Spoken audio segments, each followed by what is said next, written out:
बिस्मिल्लाहिर्रहमानिर्रहीम। अस्सलाम वालेकुम students, I am doctor Rabia and basically हम लोग जो है वो एनाटमी का जो पोर्शन कवर कर रहे हैं वो nerves of the bony pelvis है। हम लोगों ने कल इसका जो नर्व्स का जो पोर्शन था वो पढ़ा था और आज जो है वो हम उसका रिमेनिंग पोर्शन जो है वो पढ़ेंगे। कल की अगर हम लेक्चर की बात करें तो कल जो है वो हमने पढ़े थे बेसिकली लंबोसेक्रल प्लेक्सिस और कोक्सीजियल प्लेक्सिस, और जो रिमेनिंग पोर्शन रह गया था इस टॉपिक का वो था हमारे पास ऑटोनोमिक नर्वस सिस्टम। ठीक है, कि आपके जो पेल्विक कैविटी है उसको ऑटोनोमिक कौन कौन सी सप्लाई आ रही है। तो आज हमारा मेजर फोकस जो है वो वही होगा। तो सबसे पहले जो है वो हम जल्दी से जो है वो रिकॉल कर लेते हैं सारे नर्वस सिस्टम को, जो हम पहले पढ़ कर आए हैं। ये सारी चीज़ें हम रिकॉल कर रहे हैं ताकि हमारा रिवाइज हो जाए और हमें जो है वो ईजिली समझ आ जाए आगे क्या लिखा हुआ है। तो बेसिकली हम नर्वस सिस्टम को जो है वो दो पार्ट्स में डिवाइड करते हैं। एक हमारा सेंट्रल नर्वस सिस्टम होता है जिसके अंदर ब्रेन और स्पाइनल कॉर्ड आते हैं, और दूसरा हमारा पेरिफेरल नर्वस सिस्टम होता है जो कि outside the brain and spinal cord होता है। पेरिफेरल नर्वस सिस्टम को हम दो मेजर क्लासेस में डिवाइड करते हैं। One is known as the secondary nerves ये न्यूरॉन्स, और दूसरा जो है वो हमारे पास होता है मोटर न्यूरॉन्स। ठीक हो गया। सेंसरी हमें नाम से पता चल रहा है कि वो क्या लेकर जाएंगी, सेंसरी इम्पल्स को या सेंसरी मैसेज को जो है वो लेकर जाएंगी ऑर्गन्स टू सीएनएस, जबकि मोटर न्यूरॉन्स जो होंगी वो मोटर होंगी, यानी आपका मैसेज जो है वो ब्रेन से या हायर सेंटर से जो है वो लेकर जाएंगी टू द इफेक्टर्स। ठीक है, इफेक्टर्स क्या हो सकते हैं, मसल हो सकता है या ग्लैंड हो सकता है। द नेक्स्ट इज हमारे पास इस मोटर न्यूरॉन को हम फिर दो क्लासेस में डिवाइड करते हैं। एक हमारी होती है somatic nervous system and the other one is autonomic nervous system. Somatic nervous system की अगर हम बात करें तो सोमैटिक नर्वस सिस्टम जो है वो हमारे पास बेसिकली किसको सप्लाई करता है, सोमा को, यानी मसल्स को। जो सारे हमारे under the voluntary control muscles हैं, दीज आर इनोवेटेड या controlled by the somatic nervous system. ठीक हो गया, यानी ये हमारा कौन सा है, वॉलंटरीली आप जो है वो कर सकते हैं under the control of our own will. जो हमारा नर्वस सिस्टम काम कर रहा है, जिसको इनोवेट किया हुआ, that is the somatic nervous system. Next हमारे पास है autonomic nervous system. Autonomic nervous system हमारे पास वो सिस्टम है जो कि आपके इनवॉलंटरी जो है वो क्लास को रिप्रेजेंट करता है। बेसिकली इसके अंदर हमारे पास जो चीज़ें आती हैं वो हमारे पास वो चीज़ें हैं जो आपके अपने कंट्रोल में नहीं होती। ठीक है, इनवॉलंटरी होती हैं, यानी हमारा स्मूथ मसल हो गया, कार्डिक मसल्स हो गए, यानी हमारा विजराज हो गए। ये हमारे पास किससे सप्लाई किए जाते हैं, by the autonomic nervous system. इस ऑटोनोमिक नर्वस सिस्टम की फर्दर आगे दो क्लासेस आती हैं, that is known as sympathetic और पैरासिम्पैथेटिक। सिंपैथेटिक फाइट और फ्लाइट के केस में, जबकि आपका जो पैरासिम्पैथेटिक है दैट इज द रेस्ट और डाइजेस्ट जो है वो सिचुएशन होती है। हम ऑटोनोमिक की बात कर रहे हैं तो हम मेजर फोकस जो है वो सिंपैथेटिक और पैरासिम्पैथेटिक के ऊपर रखेंगे। हम सिंपैथेटिक या पैरासिम्पैथेटिक की बात करें, दोनों जो हैं डिवीजन्स वो बेसिकली दो टाइप्स के जो हैं वो फाइबर्स से मिलकर बनी हुई होती हैं। दोनों में हम एक को प्री गैंग्लियोनिक बोलते हैं और दूसरी को पोस्ट गैंग्लियोनिक बोलते हैं। अब व्हाट इज़ गैंग्लिया? गैंग्लिया जो है वो हमने पढ़ा था कि ganglia is the collection of cell bodies outside the CNS, यानी ब्रेन और स्पाइनल कॉर्ड के बाहर जब भी आपकी न्यूरॉन्स की सेल बॉडीज एक्यूमुलेट होंगी तो that will result in the formation of a ganglia. ठीक है, तो जो गैंग्लिया से पहले के फाइबर्स होंगे these are known as the pre ganglionic fibres. अच्छा, फिर हम इसको दोबारा इन दोनों क्लासेस में कैटेगराइज कर देंगे, pre ganglionic sympathetic fibres, pre ganglionic parasympathetic fibres. Next हम बात करें पोस्ट गैंग्लियोनिक फाइबर्स की। ये वो फाइबर्स होंगे जो कि आपके दोनों क्लासेस के अंदर आएंगे, और इसी तरह से ये गैंग्लिया के बाद वाले होंगे पोस्ट गैंग्लियोनिक फाइबर्स। हमें नाम से ही जो है वो उसका थोड़ा बहुत आइडिया हो रहा है। ठीक है, और अगर हम स्पेसिफिक हो जाए तो हमारे पास आएगा post ganglionic sympathetic fibre and the post ganglionic parasympathetic fibres. अब अगर हम इनकी लेंथ की बात कर लें तो हमारे पास जो प्री गैंग्लियोनिक सिंपैथेटिक फाइबर्स होते हैं ये शॉर्ट इन लेंथ होते हैं, यानी जैसे ही स्पाइनल कॉर्ड से निकलेंगे इनकी सेल बॉडीज जो होंगी वो रिप्रेजेंटिंग आपके स्पाइनल कॉर्ड के लेवल पे होंगी या ब्रेन के अंदर होंगी, ठीक है। यहाँ से ये फाइबर्स निकलेंगे और ये इसके जो एक्सॉन्स होंगे वो टर्मिनेट करेंगे इनटू द गैंग्लिया, ठीक है। अगर हम सिंपैथेटिक की बात करें तो हमारे पास सिंपैथेटिक से फ़ौरन ही पूरा जो चेन है वो आ जाती है, जिसको हम सिंपैथेटिक चेन बोलते हैं, ये सिंपैथेटिक ट्रंक बोलते हैं। और हमारे पास यहाँ पे दो तरह के गैंग्लिया होते हैं, एक तो वो चेन वाले होते हैं, प्री वर्टिब्रल और पैरा वर्टिब्रल, ठीक है। ये मैं आपको बता के आई थी। प्री वर्टिब्रल हमारे पास वो वाला गैंग्लिया होगा जो कि वर्टिब्रा के फ्रंट पे होगा, ठीक है, वर्टिब्रा से पहले होगा, प्री वर्टिब्रा, प्री बिफोर, ठीक है। और पैरा वर्टिब्रल जो पैरेलल होगा टू द वर्टिब्रा, ठीक है। इसको हम चेन गैंग्लिया भी बोलते हैं। जो हमने पढ़े थे कि हमारे पास ये सारे गैंग्लिया जो होते हैं एक दूसरे के साथ लिंक्ड होते हैं, और ये हम पढ़ कर आए थे कि हमारे पास ये ज़रूरी नहीं है कि जो फाइबर जिस लेवल का आपका फाइबर निकल रहा है, जिस लेवल से L4 से निकल रहा है, तो वो आपके उसी के सामने जो गैंग्लिया पड़ा हुआ है उस पे जाके साइनैप्स में, दिस इज़ नॉट कंपल्शन। आपका फाइबर जो होगा, जो प्री गैंग्लियोनिक फाइबर है, वो इस गैंग्लिया में भी जा सकता है, इसके सुपीरियर में भी जा सकता है और इंफीरियर में भी जा सकता है, और फिर वहाँ पे जाके जो है वो साइनैप्स बनाएगा। और इस तरह से हमने ये सारी कहानी पढ़ी हुई है, ठीक है। नेक्स्ट हमारे पास आता है कि हमारे पास जो पोस्ट गैंग्लियोनिक सिंपैथेटिक फाइबर है वो लंबा होता है, मतलब वो अवे होता है फ्रॉम द इफेक्टर, वो उसका जो भी जो फाइनल डेस्टिनेशन है वो दूर होती है, और इसका जो मतलब लेंथ होती है वो ज़्यादा होती है। In case of parasympathetic reverse हो जाएगा, जो हमारे पास प्री गैंग्लियोनिक होंगे वो लंबे होंगे, और इस तरह के जो पैरासिम्पैथेटिक के गैंग्लिया होंगे वो उस विजरा के अंदर या उस विजरा के बाहर होंगे, यानी इतना छोटा ड्यूरेशन होगा। जो पोस्ट गैंग्लियोनिक सिम्पैथेटिक फाइबर्स होंगे वो बहुत छोटे होंगे, मतलब गैंग्लिया से निकलते ही अपनी फाइनल डेस्टिनेशन तक पहुँच जाएंगे। तो ये थे हमारे कुछ फाइबर्स जो कि ऑफन स्टूडेंट्स जो है ना वो कंफ्यूज होते हैं इससे कि ये क्या बार बार चीज़ें आ जाती हैं। आई होप यहाँ तक आपको सब कुछ क्लियर हो गया होगा। नेक्स्ट हमने कहा था कि हमारे पास जो अब हम बेसिकली अपना जो नर्वस सिस्टम है उसको पढ़ते हैं, जो पेल्विक कैविटी के अंदर आ रहा है। फिर वही बात, नर्वस सिस्टम है तो इसके अंदर हमारे पास दो आएंगी, सिंपैथेटिक नर्वस सिस्टम और पैरासिम्पैथेटिक नर्वस सिस्टम। हम पेल्विस की बात कर रहे हैं तो पेल्विक सिंपैथेटिक नर्वस सिस्टम को डिस्कस कर रहे हैं। हमने कहा कि ये हमारे पास बेसिकली क्या होती है कि चेन है पूरी सिंपैथेटिक नर्वस सिस्टम की, तो ये ऊपर से कंटिन्यू करेगी आपका क्या कहते हैं, ऊपर जो इसके प्लेक्सिस है that is known as the aortic plexus, उसकी कंटिन्यूएशन होती है, वो कंटिन्यू करता है नीचे से जो है वो यहाँ पे ये मैंने कट इमेज लिया हुआ इसलिए कि आपको जो है वो फाइनल जो इमेज बनेगी वो आपको दिखाएं। इसके ऊपर जो है सुपीरियर सबक्लैविकुलर नर्व्स, ठीक है, ये हमारे पास बेसिकली पैरासिम्पैथेटिक हैं। ये गैंग्लिया होते हैं, ठीक है, इंफीरियर मेसेंट्रिक गैंग्लिया और हमारे पास सुपीरियर मेसेंट्रिक गैंग्लिया। अच्छा जी, इसके बीच में हमारे पास एक प्लेक्सिस बनता है जिसको हम एओर्टिक प्लेक्सिस बोलते हैं, जो कि आपका फॉर्म्ड होता है by the nerves from the T10 to L1, जो कि T10 to L1 हमारी जितनी भी नर्व्स होंगी वो सारी एओर्टिक प्लेक्सिस बनाएंगी, ठीक है। एओर्टिक प्लेक्सिस जो है वो कंटिन्यू होता है नीचे to the superior hypogastric plexus.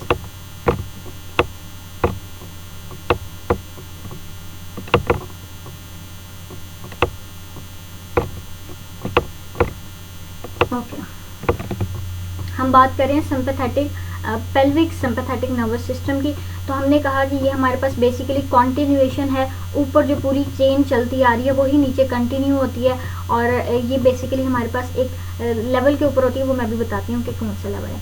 हमने कहा कि ये कॉन्टिन्यूएशन है किसकी, एओर्टिक प्लेक्सिस से हमारे पास जो कॉन्टिन्यूएशन बनती है, यानी नर्व्स जो होती हैं, ये फाइबर्स जो होते हैं वो आपके कंटिन्यू होते हैं into the lower plexus which is known as superior hypogastric plexus. और ये जो सुपीरियर हाइपोगैस्ट्रिक प्लेक्सिस है ये बेसिकली आपके कहाँ पे पड़ा हुआ है, जहाँ पे आपकी एब्डोमिनल एओर्टा जो है वो बाइफरकेट करती है। अगर आपको नर्व्स वाला सारा याद हो तो हमने एओर्टिक जो आपकी एब्डोमिनल एओर्टा थी वो दो में डिवाइड होती है हमारे पास। एक जो है वो अच्छा जी, ये एओर्टिक जो है वो बाइफरकेशन है, ठीक है। इस एओर्टिक बाइफरकेशन के रिजल्ट में बेसिकली यहाँ से जहाँ आपकी एओर्टिक जो एओर्टा जो है वो बाइफरकेट कर रहा था, इसके नीचे हमारे पास एक छोटी सी आर्टरी आ रही थी जिसको हमने मीडियन सैक्रल आर्टरी बोला था, जो कि आपकी जो सैक्रल ट्यूबरोसिटीज़ थी, यानी जहाँ पे आपकी स्पाइनस ट्यूबरोसिटीज़ थी वहाँ पे उसने जो है वो मतलब वहाँ पे वो लाई कर रही थी और उसने उसके इर्द गिर्द के एरियाज़ को जो है वो सप्लाई किया हुआ था। तो मैं बात ये बता रही थी कि हमारे पास क्या है ये कि कॉन्टिन्यूएशन है, जहाँ पे आपकी एब्डोमिनल एओर्टा जो है वो बाइफरकेट करेगी into the common iliac vessels. तो जहाँ पे ये बाइफरकेट कर रही है वहाँ पे हमारे पास क्या पड़ा हुआ है, तकरीबन ये L4 या L5 का लेवल बनता है, और डिफरेंट बुक्स के अंदर L3 और L4 लिखा हुआ है या L4 और L5 लिखा हुआ है। अच्छा जी, तो हमारे पास बेसिकली ये कहाँ पे आता है, at the level of aortic bifurcation या फिर हमारे पास at the level of the common iliac vessels. ठीक हो गया। इस लेवल पे हमारे पास ये क्या पड़ा हुआ है, सुपीरियर हाइपोगैस्ट्रिक प्लेक्सस पड़ा हुआ है। ठीक हो गया। It runs behind the rectum on the front of the sacrum. अब ये बता रहा है कि वो नीचे किस तरह से आ रही है, ये सारी जो प्लेक्सिस की ट्रंक है ये किस तरह से नीचे आ रही है, ये नीचे रन कर रही है और किसके पीछे, behind the rectum on the front of the sacrum medial to the interior sacral foramina. अब आपको सैक्रल फोरामिना वाला याद हो तो हमने जो है वो पढ़ा था, उसके जो एला बना था उसके अंदर हमने 4 स्ट्रक्चर्स पढ़े थे। एला से किस तरह से गुजरे हैं, सिंपैथेटिक ट्रंक गुजर रहा है मीडियल मोस्ट, उसके बाद हमारे पास जो है वो लंबोसैक्रल ट्रंक गुजर रहा था, फिर हमारे पास जो है आर्टरी गुजर रही थी, और उसके बाद हमारे पास क्या गुजर रहा था, ऑब्टूरेटर नर्व। दीज 4 स्ट्रक्चर्स जो थी, इसकी अरेंजमेंट जो थी वो मीडियल टू लेटरल थी। ठीक है, तो यानी अब ये क्या है कि मीडियल मोस्ट है, आपके जो इंटीरियर सैक्रल फोरामिना है उसके जो है वो मीडियल रन कर रहा है कौन, सिंपैथेटिक ट्रंक, जो चेन आ रही है ऊपर से सारी वो वाली।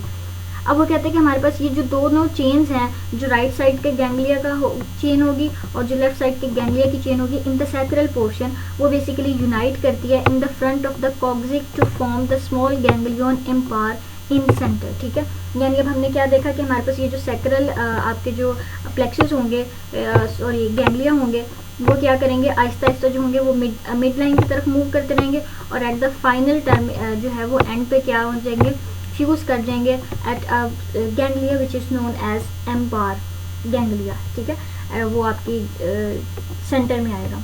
ठीक हो गया। अच्छा जी, अब हम बता रहे थे कि हमारे पास ये जो है वो कौन कौन सी ब्रांचेस बेसिकली आपकी सिंपैथेटिक आपकी फाइबर्स के अंदर आएंगी। ये सिंपैथेटिक फाइबर्स के अंदर कौन कौन सी जो है वो ब्रांचेस आएंगी। सबसे पहले तो हमारे पास ग्रे रेमाई कम्युनिकेंट्स आएंगे, सारे सैक्रल और आपकी कोक्सीजियल रेमाई के। ठीक है, सारे इस प्लेक्सिस के अंदर आएंगे। Grey rami communicantes to all the sacral and coccygeal ventral rami. इसके साथ साथ हमारे पास क्या आएगा, branches to the inferior hypogastric plexus from the upper ganglia. ठीक हो गया।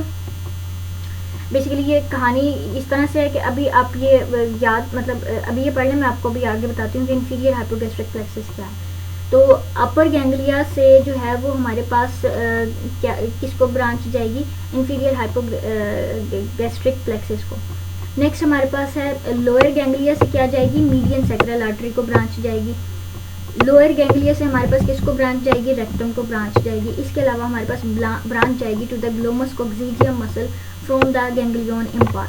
अब हमने देखा कि हमारे पास ये जो सिंपैथेटिक जो ये ऑटोनॉमिक जो फाइबर्स हैं, इसमें से क्या क्या ब्रांच जो है वो किसको जा रही है। सबसे पहले हमने देखा कि हमारे पास ग्रे रेमाई कम्युनिकेंट्स होंगे, जो कि हमारे पास सारे सैक्रल और कोक्सिक के वेंट्रल रेमाई से निकलेंगे, इंटीरियर रेमाई से निकलेंगे। फिर हमने कहा कि हमारे पास जो है वो अपर गैंग्लिया से ब्रांच आएगी to the inferior hypogastric plexus. ठीक है, फिर हमने कहा कि हमारे पास लोअर गैंग्लिया से आएगा मीडियन सैक्रल आर्टरी को ब्रांच आएगी, और इसी तरह से लोअर गैंग्लिया से किसको आएगी, रेक्टम को आएगी। जबकि गैंग्लियन इम्पार से जो है वो ब्रांच दी जाएगी टू द ग्लोमस कोक्सीजियम। ये हमारे पास बेसिकली वो वेस्कुलर स्ट्रक्चर है जो कि आपका कोक्सिक के आगे पड़ा हुआ है। ठीक है, इसको सप्लाई कौन दे रहा है, आपका जो टर्मिनल सिंपैथेटिक ट्रंक का गैंग्लिया था वो। अच्छा, अब कहानी इस तरह से है कि हमारे पास जो गैंग्लिया बेसिकली आता है, प्लेक्सिस जो बेसिकली बनता है, उसके अंदर सिंपैथेटिक और पैरासिम्पैथेटिक फाइबर्स दोनों होते हैं, जो आपके पेल्विस कैविटी के डिफरेंट प्लेक्सिस बनाता है और उसके हर विजरा को जो है वो सप्लाई करता है। उस जो प्लेक्सिस है उसका नाम है हमारे पास इंफीरियर हाइपोगैस्ट्रिक प्लेक्सिस। अब ये किस तरह से बनता है, इसके अंदर अभी मैंने कहा कि हमारे पास क्या होता है कि जो सिंपैथेटिक और पैरासिम्पैथेटिक दोनों की जो फाइबर्स होते हैं वो उसके अंदर होते हैं। ठीक हो गया, तो अब इस तरह से है कि हमारे पास ये जो सिंपैथेटिक है इसको हम थोरैकोलम्बर आउटफ्लो भी बोलते हैं। ठीक है, और जो हमारे पास पैरासिम्पैथेटिक होगा इसको हम क्या बोलते हैं, सर्वाइकल और सैक्रल प्लेक्सिस। तो पैरासिम्पैथेटिक तो सैक्रम से ही आना है, तो उसकी तो इतनी कोई मुश्किल चीज़ें नहीं है उसमें। उसने ये लिखा हुआ कि हमारे पास ये जो पेल्विक की जो पैरासिम्पैथेटिक पार्ट है आपका ऑटोनॉमिक नर्वस सिस्टम का, वो बेसिकली आपकी पेल्विक सप्लैंकिनिक नर्व से बनती हैं। ठीक है, यानी पैरासिम्पैथेटिक पार्ट जो है वो बेसिकली सैक्रम से ही कंट्रीब्यूट किया जाता है। तो जो सैक्रम के वेंट्रल रेमाई से आपके जो फाइबर्स निकलेंगे S3, S4 और S2, ठीक है, इसके वेंट्रल रेमाई से जो फाइबर्स निकलेंगे वो हमारे पास क्या बना देंगी, पेल्विक सप्लैंकिनिक नर्व्स बना देंगी, और वो पेल्विक सप्लैंकिनिक नर्व्स जो हैं वो पैरासिम्पैथेटिक पोर्शन बना देंगी आपके ऑटोनॉमिक नर्वस सिस्टम का। अच्छा जी, Preganglionic fibers arises from the ventral rami of the second, third and the fourth sacral nerves and synapse in the ganglia in inferior hypogastric plexus or in the walls of the viscera। ठीक है, हम कौन सा nervous system पढ़ रहे हैं, parasympathetic nervous system. इसका हमने कहा था कि हमारे पास प्री गैंग्लियोनिक फाइबर्स जो होते हैं वो क्या होते हैं, लेंथी होते हैं, जबकि पोस्ट गैंग्लियोनिक क्या होंगे, स्मॉल इन साइज होंगे। तो हमने क्या कहा, हमने कहा कि हमारे पास इसके जो प्री गैंग्लियोनिक फाइबर्स हैं वो बेसिकली कहाँ से निकल रहे हैं, ventral रेमाई of S2, S3 and S4। कहाँ पे साइनैप्स करेंगे, इंफीरियर हाइपोगैस्ट्रिक प्लेक्सिस के अंदर, या फिर आपकी उस विजरा की वॉल के अंदर जहाँ पे साइनैप्स बनाएंगे, वहाँ से पोस्ट गैंग्लियोनिक पैरासिम्पैथेटिक फाइबर निकलेगा और वो फाइनल आपकी डेस्टिनेशन पर पहुँच जाएगा। The next is some of the parasympathetic fibres ascend through the hypogastric plexus and thence via the aortic plexus to inferior mesenteric plexus। यानी अब वो ये बता रहा है कि हमारे पास क्या हो रहा है कि ये जो आपके कुछ प्री गैंग्लियोनिक पैरासिम्पैथेटिक फाइबर्स हैं ये आपके किधर जाएंगे, ऊपर चढ़ जाएंगे, हाइपोगैस्ट्रिक प्लेक्सिस से ऊपर जाएंगे, जो जबकि हमारे पास इंफीरियर हाइपोगैस्ट्रिक प्लेक्सिस के ऊपर क्या पड़ा हुआ है, सुपीरियर हाइपोगैस्ट्रिक प्लेक्सिस पड़ा हुआ है। ठीक है, these fibers distribute along the branches of the inferior mesenteric artery to supply the larger bole from the left colic flexure to upper half of the anal canal। अभी जो fibres चढ़े थे ascending उसमें गए थे, वो बता रहा है कि हमारे पास किसके साथ ब्रांच करेंगे, किसके साथ डिस्ट्रीब्यूट करेंगे, मतलब अब किस चीज़ को सप्लाई करेंगे, इंफीरियर मेसेंट्रिक आर्टरी के साथ जाएंगे और यहाँ पे सप्लाई कर देंगे आपके लेफ्ट कोलिक फ्लेक्सर के through upper half of the anal canal को जो है वो सप्लाई करेंगे। कौन से फाइबर्स, जो कि आपके फाइबर्स असेंड किए थे from the inferior hypogastric to the upper आपका प्लेक्सस। अच्छा जी, ये हमारा हो गया पैरासिम्पैथेटिक। नेक्स्ट हम चल रहे हैं उसकी तरफ कि अब किस तरह से हमारा ये जो इंफीरियर हाइपोगैस्ट्रिक है जिसके अंदर हमने पढ़े कि दोनों के दोनों आपका पैरासिम्पैथेटिक फाइबर्स और सिम्पैथेटिक फाइबर्स आएंगे। तो हमने कहा कि हमारे पास इंफीरियर हाइपोगैस्ट्रिक कहाँ से नर्व लेता है या कहाँ से सिम्पैथेटिक सप्लाई लेता है, अपने से ऊपर पड़े हुए प्लेक्सिस से, जो कि है सुपीरियर हाइपोगैस्ट्रिक प्लेक्सिस। तो हमने कहा कि हमारे पास कहाँ पे होता है, over the sacral promontory, in front of the sacral promontory हमारा सुपीरियर हाइपोगैस्ट्रिक प्लेक्सिस पड़ा हुआ है। It is formed as a continuation of aortic plexus. अभी हमने पढ़ा था कि हमारे पास एओर्टिक प्लेक्सिस की कॉन्टिन्यूएशन है सुपीरियर हाइपोगैस्ट्रिक प्लेक्सिस, ठीक है। सुपीरियर हाइपोगैस्ट्रिक प्लेक्सिस से हमारे पास दो नर्व्स निकलती हैं which are known as hypogastric nerve, और ये आपका एक और प्लेक्सिस के अंदर एंटर होती हैं which is known as inferior right inferior hypogastric plexus and the right inferior hypogastric plexus, ठीक है। इंफीरियर हाइपोगैस्ट्रिक प्लेक्सिस बेसिकली, अब ये इंफीरियर हाइपोगैस्ट्रिक जो आपका प्लेक्सिस है ये क्या कर रहा है, सिंपैथेटिक फाइबर्स भी ले रहा है और पैरासिम्पैथेटिक फाइबर्स भी ले रहा है। जो पैरासिम्पैथेटिक फाइबर्स हैं वो कहाँ से आएंगे, आपके सैक्रल सप्लैंक्निक नर्व्स से आएंगे, ठीक है। जो हमने भी पढ़ा कि हमारे पास वेंट्रल रेमायो ऑफ S2, S3 और S4 से जो है वो हमारे पास निकलेंगे, और जो सिंपैथेटिक सप्लाई आएगी वो कहाँ से आएगी, वो इस हाइपोगैस्ट्रिक नर्व से आएगी जो कि राइट और लेफ्ट के अंदर नर्व्स के थ्रू आएगी। अच्छा जी, होगी ये बात कि एओर्टिक प्लेक्सिस आता है, एओर्टिक प्लेक्सिस की कंटिन्यूएशन होती है सुपीरियर आपका जो है वो सुपीरियर हाइपोगैस्ट्रिक प्लेक्सिस। अच्छा जी, अब एओर्टिक प्लेक्सिस मैंने बताया था कि हमारे पास कहाँ से आएगा, T10 टू L2 तक की जो है ना वो सारी फाइबर्स आएंगे एओर्टिक प्लेक्सिस के अंदर, T10 टू L2, ठीक है। इसके अलावा हमारे पास जो सुपीरियर हाइपोगैस्ट्रिक प्लेक्सिस है वो दो और जगहों से जो है वो फाइबर्स लेता है, these are L3 and L4। यानी अब अगर आप इसको सम अप करेंगे तो जो हमारे पास सुपीरियर हाइपोगैस्ट्रिक प्लेक्सिस के अंदर के जो फाइबर्स होंगे वो T10 टू L4 तक के होंगे। यहाँ से जो हमारे पास जो नर्व्स निकलेंगी वो कौन सी होंगी, right and left hypogastric nerves. वो किस में आएंगी, वो आएंगी टू द इंफीरियर हाइपोगैस्ट्रिक आपका जो प्लेक्सिस है उसके अंदर, ठीक हो गया। अच्छा जी, अब इस जो सुपीरियर हाइपोगैस्ट्रिक प्लेक्सिस है इसके अंदर हमारे पास सिंपैथेटिक और पैरासिम्पैथेटिक नर्व फाइबर्स होंगे। इसके अलावा हमारे पास विजुअल एफरेंट नर्व फाइबर्स होंगी जो कि आपके विजरा से इंफॉर्मेशन लेकर आएंगे। The next is inferior hypogastric plexus, 2 in number होते हैं, ठीक है। आपके राइट और लेफ्ट साइड पे दोनों होंगे, और ये बेसिकली किस जगह पे पाए जाते हैं, on each side of the rectum, base of the bladder and the vagina, ये उसकी पोजीशन बता दी है उसने। अच्छा जी, नेक्स्ट वो कहते हैं कि हमारे पास each of the plexus is formed from the hypogastric nerve and from the pelvic splanchnic nerves, ठीक हो गया। अभी हमने पढ़ा कि हमारे पास इंफीरियर हाइपोगैस्ट्रिक जो है वो क्या है, एक मिक्स्ड प्लेक्सिस है जिसके अंदर सिंपैथेटिक और पैरासिम्पैथेटिक दोनों आएंगे। Parasympathetic supply is from the S2, S3, S4 के वेंट्रल रेमाई से, ठीक है, जिसको हम पेल्विक सप्लैंक्निक नर्व्स भी बोल रहे हैं। और हमारे पास जो सिंपैथेटिक होगी वो कहाँ से आएगी, हाइपोगैस्ट्रिक नर्व के थ्रू आएगी, जो कि किस प्लेक्सिस से आ रही है, इस सुपीरियर हाइपोगैस्ट्रिक प्लेक्सिस से आ रही है। इसके अंदर क्या क्या होगा, सिंपैथेटिक के पोस्ट गैंग्लियोनिक फाइबर्स होंगे, पैरासिम्पैथेटिक के प्री गैंग्लियोनिक और पोस्ट गैंग्लियोनिक फाइबर्स होंगे, और विजुअल एफरेंट फाइबर्स होंगे, ठीक हो गया। अब ये प्लेक्सिस जो है ये बेसिकली आपके पेल्विक कैविटी के अंदर पड़े हुए जितना विजरस हैं उसके इर्द गिर्द जो प्लेक्सिस बनेंगे उसमें मतलब इन्वॉल्व होगा, ये प्लेक्सिस फर्दर प्लेक्सिस बनाएगा, ठीक हो गया। रेक्टम पड़ा है मेल और फीमेल पेल्विस के केस में, तो रेक्टम के इर्द गिर्द प्लेक्सिस बनेगा, that is known as rectal plexus. हमारे पास यूरिनरी ब्लैडर पड़ा है, मेल आप पेल्विस की बात करें या फीमेल की, तो इसके इर्द गिर्द जो पेल्विस बनेगा प्लेक्सिस बनेगा, that is the vesical plexus. Male के केस में प्रोस्टेट ग्लैंड पड़ा हुआ है जिसके इर्द गिर्द बनने वाले प्लेक्सिस को हम प्रोस्टेटिक प्लेक्सिस बोलेंगे, और फीमेल के केस में हमारे पास यूट्रोवेजाइनल प्लेक्सिस बनता है।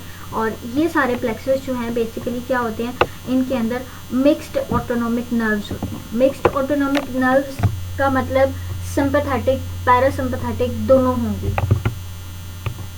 This is all about autonomic nerve supply of the pelvis. Revise कर रही हूँ, सम अप कर रही हूँ, इस सब को कहानी इस तरह से है कि हमारे पास ऊपर से शुरू होते हैं कि हमारे पास जो है वो बेसिकली जो पेल्विस कैविटी है वो इंफीरियर हाइपोगैस्ट्रिक प्लेक्सिस से जो है ना वो सप्लाई की जाती है, जबकि inferior hypogastric plexus mixed autonomic जो है वो नर्व्स रखता है, सिंपैथेटिक सप्लाई भी रखता है और पैरासिम्पैथेटिक भी। जो पैरासिम्पैथेटिक सप्लाई आ रही है वो आपके सैक्रल सप्लैंक्निक नर्व्स के थ्रू आ रही है, जबकि आपकी जो सिंपैथेटिक सप्लाई आ रही है वो राइट और लेफ्ट हाइपोगैस्ट्रिक नर्व के थ्रू आ रही है। ये जो राइट और लेफ्ट हाइपोगैस्ट्रिक नर्व है ये हमारे पास बेसिकली कहाँ से आ रही है, it is supplied from the superior hypogastric plexus, ठीक है। और सुपीरियर हाइपोगैस्ट्रिक प्लेक्सस जो है वो बेसिकली कॉन्टिन्यूएशन है एओर्टिक प्लेक्सस की, और इस तरह से जो है वो हमारे पास इंफीरियर हाइपोगैस्ट्रिक प्लेक्सस से सिंपैथेटिक और पैरासिम्पैथेटिक दोनों सप्लाई आ रही हैं, और जो हमारे पास इंफीरियर हाइपोगैस्ट्रिक प्लेक्सस है वो बेसिकली आपका उसके अंदर क्या क्या आएंगे, पोस्ट गैंग्लियोनिक सिंपैथेटिक फाइबर्स होंगे, pre ganglionic and post ganglionic parasympathetic fibres होंगे, इसके साथ साथ हमारे पास क्या होंगे, विज़रल एफरेंट फाइबर्स होंगे। और उसके साथ फिर हमने कहा था कि पेल्विक कैविटी के अंदर जितने प्लेक्सेस बनेंगे यहाँ से सारे पोस्ट गैंग्लियोनिक फाइबर्स निकलेंगे, ठीक है, इंफीरियर हाइपोगैस्ट्रिक प्लेक्सेस से, और वो अपने अपने विजरा के इर्द गिर्द छोटे छोटे प्लेक्सेस बनाएंगे, और इस तरह से जो है वो विजरास को सप्लाई की जाएगी। अच्छा जी, नेक्स्ट हमारे पास है पेल्विक फेशिया। फेशिया, अब आप लोगों को पता है कि हमारे पास क्या होता है कि कनेक्टिंग आपका जो सॉफ्ट टिश्यू है या कनेक्टिव टिश्यू है उससे बना हुआ होता है, आपके ऊपर पड़ी हुई स्किन को लोअर जो नीचे पड़ा हुआ मस्कुलेचर है जो सॉफ्ट वो बोन्स है उसके साथ जो है वो कनेक्ट करता है। तो fascia is basically formed of a connective tissue and is continuous above with the fascia of the abdominal walls, below with the fascia of perineum, ठीक है। यानी जो पेल्विक कैविटी का फेशिया होगा वो बेसिकली क्या है, कनेक्टिव टिश्यू से मिलकर बना हुआ है, और ऊपर और नीचे वाले के फेशिया से कंटिन्यू है। आप जो पेल्विक फेशिया है इसको दो लेयर्स में डिवाइड कर सकते हैं, one is known as parietal layer and the other one is the visceral layer. अब हम पेराइटल लेयर को पढ़ लेते हैं। पेराइटल लेयर जो है ये बेसिकली आपकी वॉल्स ऑफ पेल्विस को लाइन करेगा, उसके इर्द गिर्द जो है वो मतलब उसका फेशिया जो है वो बनेगा with the help of a parietal layer of the pelvic fascia. इसके साथ साथ हमारे पास जो आपकी वहाँ पे पड़े हुए स्ट्रक्चर मस्कुलर होगा उसके इर्द गिर्द भी जो है ना वो लाइन करेगा, ठीक है। उसका मतलब जो फेशिया होगा वो भी parietal layer of the pelvic fascia से होगा। अच्छा जी, अब वो कहते हैं कि हमारे पास it is closely adherent to the walls of the pelvic cavity. जो पेराइटल फेशिया है वो एडहेयर किया हुआ होगा पेल्विक कैविटी की वॉल्स के साथ। हमने कहा कि जो पेराइटल पेल्विक फेशिया है वो दो जो स्ट्रक्चर्स हैं, ये दो जो चीज़ें हैं उसको लाइन किए हुए हैं, one is the walls of the pelvic cavity and the other one is the musculature of the pelvic cavity. अच्छा जी, अब वो कहते हैं कि हमारे पास जो फेशिया ऑब्टूरेटर इंटरनस को कवर किया हुआ है, it is known as obturator fascia. It shows the linear thickening और tendinous arch for the origin of levator ani. अब इस तरह से होता है कि हमारे पास ये जो ये ऑब्टूरेटर मसल का जो फेशिया है जिसको हम ऑब्टूरेटर फेशिया बोल रहे हैं, ये हमारे पास एक सेंटर में थिकनिंग लीनियर लाइन जो है वो प्रोड्यूस करता है, और ये जो लाइन है इसको या टेंडिनस आर्च जो है ये प्रोड्यूस करता है। इस जगह से या इस थिकनिंग से हमारे पास एक मसल निकलता है जो कि पेल्विक फ्लोर का मसल है, जो हम इंशाल्लाह कल पढ़ेंगे, which is known as levator ani muscle. वो आपके इस जो थिकनिंग है फेशिया से वहाँ से ओरिजिनेट करता है। इसके बाद वो कहते हैं कि जो हमारे पास पेरिफॉर्मस के ऊपर लगा हुआ फेशिया है वो क्या होता है, थिन होता है, and the nerves over the piriformis lies external to the pelvic fascia, therefore they do not parts the fascia while passing out the pelvis. अब इस तरह से है कि वो ये कह रहा है कि हमारे पास ये जो हमने कल भी जो है ये डायग्राम देखी थी, इसमें उसने यही कहा था कि हमारे पास ये जो आपकी मस्कुलेचर के ऊपर लगा हुआ जो आपका क्या कहते हैं फेशिया होगा वो बेसिकली सेपरेट है, यानी आपकी नर्व्स को जो है वो फेशिया को तोड़ते हुए या फेशिया को क्रॉस करके फेशिया के अंदर से गुजर के नहीं आना पड़ेगा, वो इसके बीच में से गुजर रहा है, जैसे यहाँ पे आपको नज़र आ रहा है, ठीक है। नर्व्स जो हैं वो आपके फेशिया और आपके मस्कुलेचर के बीच के में हैं, पार्ट्स नहीं करना पड़ेगा, जबकि आपकी जो वेसल्स हैं वो आपके पेल्विक और पेराइटल फेशिया के जो आपके पेराइटल और विज़रल जो लेयर है पेल्विक फेशिया की उसके बीच में से है, और इन वेसल्स को जो है वो तोड़ के अंदर आना पड़ेगा सप्लाई करने के लिए। ये बात उसने लिखी हुई है। नेक्स्ट हमारे पास है the parietal fascia of the pelvic floor. हमने अभी लेटरल वॉल्स का पढ़ा और हमने जो है वो उसका पढ़ा मस्कुलेचर का पढ़ा कि हमारे पास इस तरह से होता है कि फेशिया जो है इन चीज़ों को कवर करता है। अब हमारे पास जो parietal fascia of the pelvic floor है वो क्या होता है कि ये आपकी डायाफ्राम की दोनों सरफेसेस को जो है वो कवर करता है, यानी डायाफ्राम की सुपीरियर सरफेस और डायाफ्राम की इंफीरियर सरफेस को जो है वो कवर करता है। और जो इंफीरियर फेशिया होता है that is known as anal fascia. अच्छा जी, अब वो कहता है कि हमारे पास जो है वो जैसे हमने वो पढ़ा था ना, आपने ऊपर डायाफ्राम मसल पढ़ा था, इसी तरह से यहाँ पे जो पेल्विक डायाफ्राम है वो भी आपकी फ्लोर बना रहा है, ठीक है, पेल्विस की फ्लोर बना रहे हैं, यानी आपके पेल्विक आउटलेट को जो है वो बंद किए हुए, जो उसकी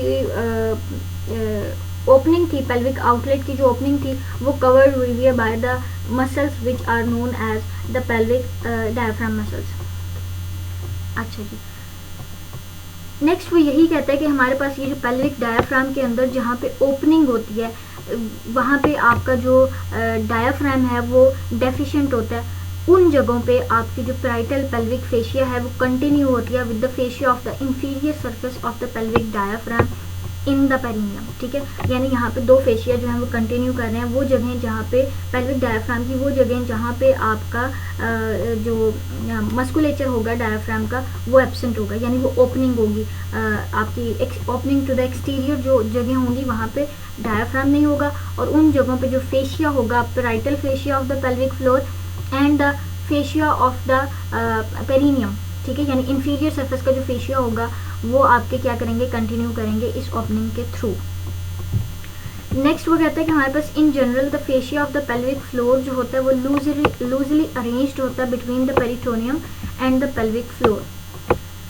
अच्छा जी, अब यहाँ पे वो लूज अरेंजमेंट कर रहा है between the peritoneum and the pelvic floor. Loose इसलिए है कि यहाँ पे हमारे पास वो स्ट्रक्चर्स हैं जो कॉन्ट्रैक्टाइल या स्ट्रेचिंग कैपेबिलिटी रखते हैं, ब्लैडर हो गया, रेक्टम हो गया, यूट्रस एंड विजाइना, तो उसकी अकोमोडेशन के लिए वहाँ का जो सॉफ्ट फेशिया है वो इतना हार्ड और बिल्कुल एडहेयर नहीं किया हुआ, हार्ड नहीं है, सॉफ्ट है और लूज है, ठीक हो गया। Because of the loose nature of the fascia infections can spread rapidly with in it.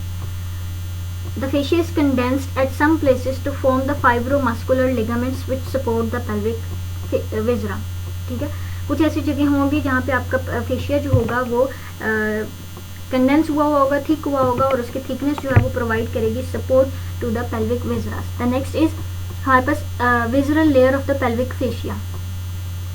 तो जो हमारे पास विजरल लेयर है वो बेसिकली क्या है कि ये आपका जो है वो पेल्विक विजरास के अराउंड करेगी, लेयर बनाएगी, लाइनिंग करेगी, ठीक है, और उसको सपोर्ट भी करेगी और उसको कवर भी करेगी। लूज होगी और सेलुलर होगी around the distensible organs like the bladder, rectum and the vagina, और डेंस होगी around the non distensible organs such as the prostate, यानी वही बात कि जहाँ पे उसने वो ऑर्गन्स जिन्होंने जो है वो डिस्टेंशन में जाना है या स्ट्रेच होना है उसके अराउंड जो फेशिया होगा, जो विजुअल फेशिया होगा वो लूज होगा, और वो ऑर्गन्स जिन्होंने नहीं जाना उन्होंने उसके अराउंड जो होगा फेशिया वो क्या होगा, डेंस होगा।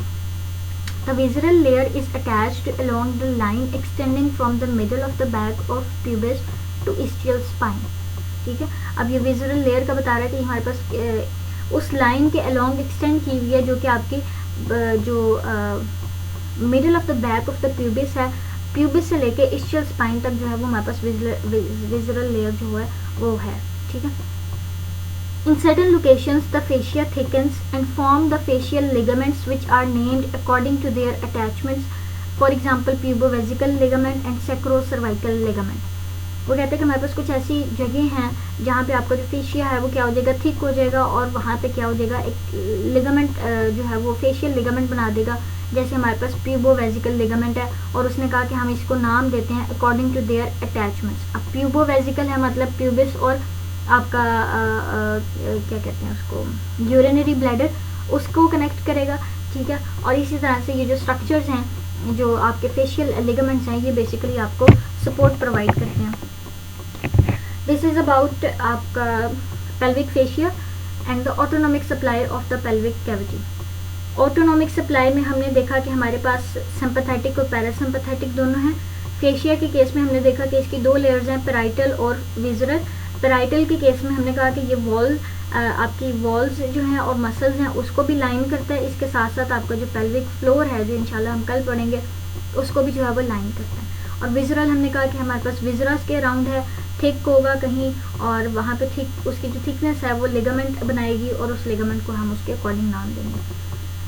आई होप आपको सब कुछ समझ आ गया होगा। और जो है वो सिंपैथेटिक और पैरासिम्पैथेटिक मोस्टली जो है ना वो कंफ्यूज करता है। और मुझे जो है ना वो आई रिमेंबर कि जब मैंने आप लोगों को पहले पढ़ाया था तो आप लोग बहुत कंफ्यूज हुए थे, और ये मैंने लेक्चर 2 दिनों में दिया था।